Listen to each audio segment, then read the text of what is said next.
एक समय की बात है। लुमिना राज्य में एक सुंदर राजकुमारी रहती थीं, जिनका नाम एलारा था। वह केवल अपनी चमकदार सुंदरता के लिए ही नहीं, बल्कि अपने दयालु हृदय के लिए भी प्रसिद्ध थी।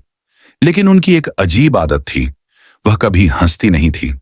चाहे लोग कितनी भी कोशिश करें, उनके होठों पर मुस्कान नहीं आती थी, मानो किसी अदृश्य शक्ति ने उन्हें जमा दिया हो।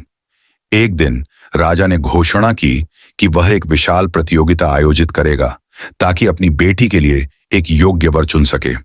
दूर दूर से योद्धा, राजकुमार और सम्राट इस प्रतियोगिता में भाग लेने आए, लेकिन किसी को भी उसके चेहरे पर मुस्कान लाने में कामयाबी नहीं मिली। भीड़ में एक गरीब भिखारी रवि खड़ा था, जो जिज्ञासा के आधार पर राज्य में आया था। दूसरों की तरह उसके पास धन या शानदार उपहार नहीं थे, बल्कि उसके पास केवल उसकी बुद्धिमानी और एक पुरानी वीणा थी। जब उसकी बारी आई तो उसने अपने यंत्र पर एक आत्मास्पर्शी संगीत बजाया और एक मजेदार कहानी सुनाई, जिसमें एक बेवकूफ लोमड़ी अपनी पूंछ पकड़ने की कोशिश करती थी। सबके हैरानी के साथ राजकुमारी एलारा हंस पड़ी। ऐसी आवाज जो इतनी शुद्ध और संगीतमय थी कि वह स्वयं संगीत जैसी लगती थी। लेकिन शादी से पहले एक रहस्यमय जादूगरण राजमहल के द्वार पर दिखाई दी। उसकी आंखें लाल चमक रही थीं और उसकी आवाज सारे महल में गूंज रही थी। इस विवाह को आशीर्वाद मिलेगा, उसने कहा, लेकिन एक शर्त के साथ। हर पूर्णिमा को भिखारी को अपने पुराने जीवन में लौटना होगा। यदि वह इस शाप का पालन नहीं करेगा तो वह और राजकुमारी पत्थर बन जाएंगे। दरबार चौंक गया, लेकिन एलारा ने रवि की ओर दृढ़ता से देखा। मैं स्वीकार करती हूं, उसने दृढ़ता से कहा, और इस तरह उनकी शादी बड़े जश्न के साथ हुई। महीनों बीत गए और उनका प्यार शाप के बावजूद गहरा होता गया।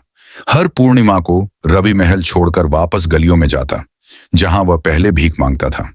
हालांकि एलारा को छोड़कर जाना उसे दर्द देता था, फिर भी वह हमेशा उसे खुले दिल से और मुस्कुराते हुए वापस स्वागत करती थी। लेकिन शहर के लोग इतने दयालु नहीं थे। वे रवि के बारे में कटु टिप्पणियां करते और उसे राजकुमारी के लायक नहीं मानते थे।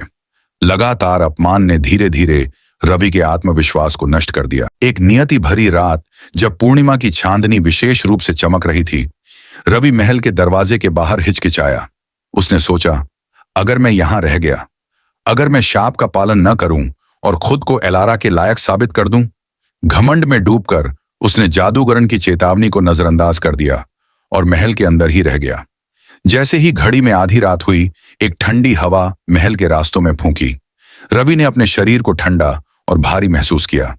एलारा की ओर मुड़कर देखने पर उसने देखा कि उसकी प्यारी सुंदरता पत्थर जैसी कठोर और सफेद हो गई है।